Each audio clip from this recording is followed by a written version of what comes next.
अस्सलाम वालेकुम स्टूडेंट्स। हम टॉपिक डिस्कस कर रहे हैं chain rule for several independent variables. अभी तक हमने देखा है, प्रीवियस लेक्चर में पढ़ा था chain rule for 2 independent variables and for 3 independent variables.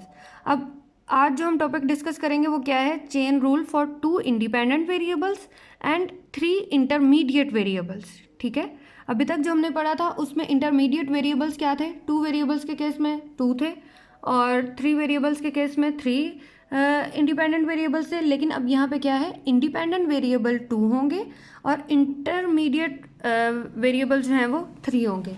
वो किस तरीके से होंगे, suppose W is a function of X Y Z, means W कितने वेरिएबल्स का फंक्शन है, X Y and Z. X Y Z यहाँ पे क्या है, इंटरमीडिएट वेरिएबल्स हैं, 3 इंटरमीडिएट वेरिएबल्स हैं।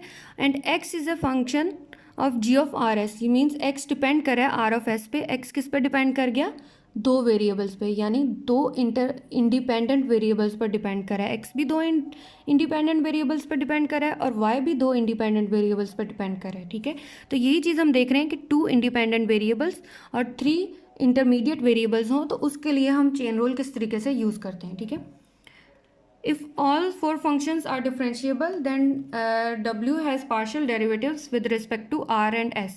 अगर ये चारों functions जो हैं वो डिफरेंशिएबल हैं देन जो w है वो हमारे पास उसके पार्शियल डेरिवेटिव्स होंगे with respect to r and s, क्योंकि r और s यहाँ पे क्या हैं, इंडिपेंडेंट वेरिएबल्स हैं।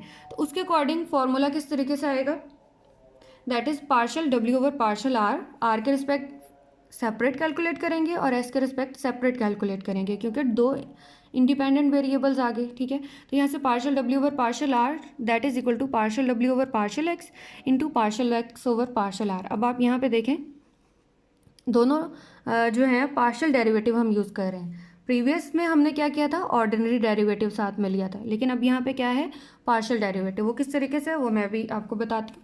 Plus partial W over partial Y into partial Y over partial R plus partial W over partial Z over partial R. ठीक है, ये आ गया partial W over partial are.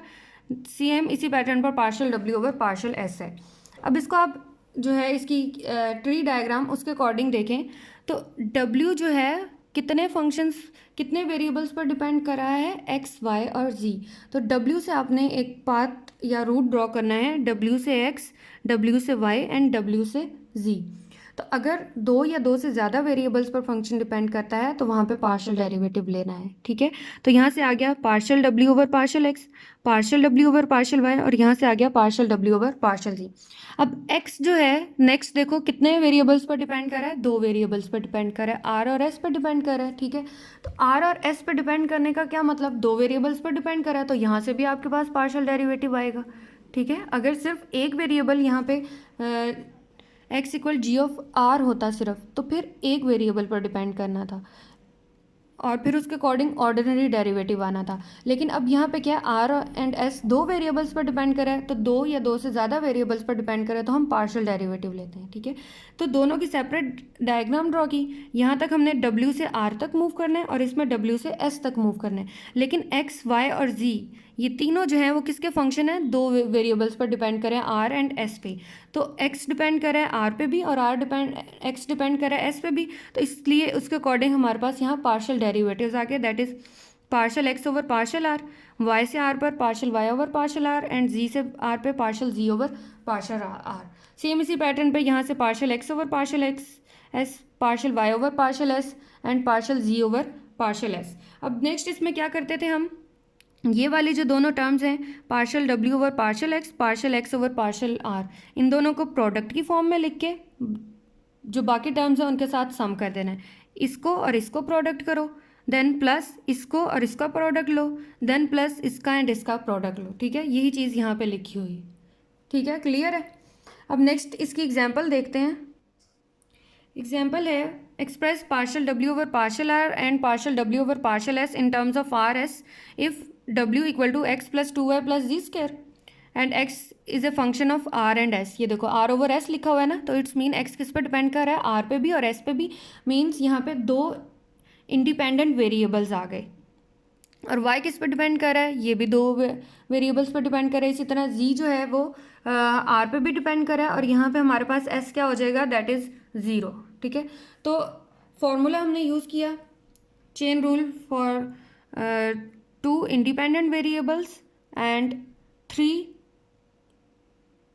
Intermediate variables. ठीक है, तो उसके अकॉर्डिंग फॉर्मूला आया partial w over partial r, यहाँ से कैलकुलेट कर लें, then partial x over partial r भी कैलकुलेट किया। सारी वैल्यूज़ कैलकुलेट करने के बाद आपके पास partial w over partial r क्या आ जाएगा, दैट इज़ 1/2 + 12r। अब यहाँ पे देखें, यहाँ से क्या आता था, partial w over partial z, partial w over partial z यहाँ से क्या आ गया 2z, और partial z over partial r क्या आ गया, दैट इज़ 2।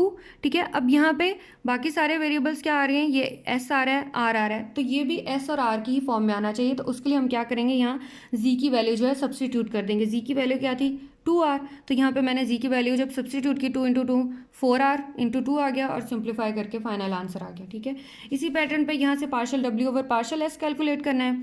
तो यहाँ से आपके पास यहाँ पर भी z की वैल्यू सब्स्टिट्यूट करने के बाद, सॉरी z की वैल्यू तो सब्स्टिट्यूट होगी नहीं, क्योंकि 0 से मल्टीप्लाई किया तो ये टर्म जो है ये सारी 0 हो जाएगी, और आपके पास ये फाइनल आंसर आ जाएगा। ठीक है, तो ये तो बात हमने की थी chain rule for 2 independent variables and 3 intermediate variables. अब अगर आपके पास इंडिपेंडेंट वेरिएबल्स जो हैं वो 2 ही रहें, लेकिन जो इंटरमीडिएट वेरिएबल्स हैं वो 2 हो जाएं, यानी w जो है वो फंक्शन हो सिर्फ x और y का, तो उसके लिए किस तरीके से चेन रूल होगा वो ये देखें।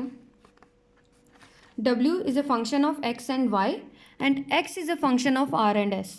ठीक है, independent variables r and s, दो इंडिपेंडेंट वेरिएबल्स आ गए, और इंटरमीडिएट वेरिएबल्स क्या हैं, 2 हैं, वो भी 2 हैं, और इंडिपेंडेंट वेरिएबल्स जो हैं वो भी 2 हैं। तो उसके करस्पॉन्डिंग चेन रूल किस तरीके से लगेगा, सिर्फ सेम उसी तरीके से 3 इंटरमीडिएट वेरिएबल्स वाला ही फॉर्मूला यूज़ होगा, बस उसमें ये क्या हो गया, जो लास्ट वाली टर्म है वो नहीं आएगी।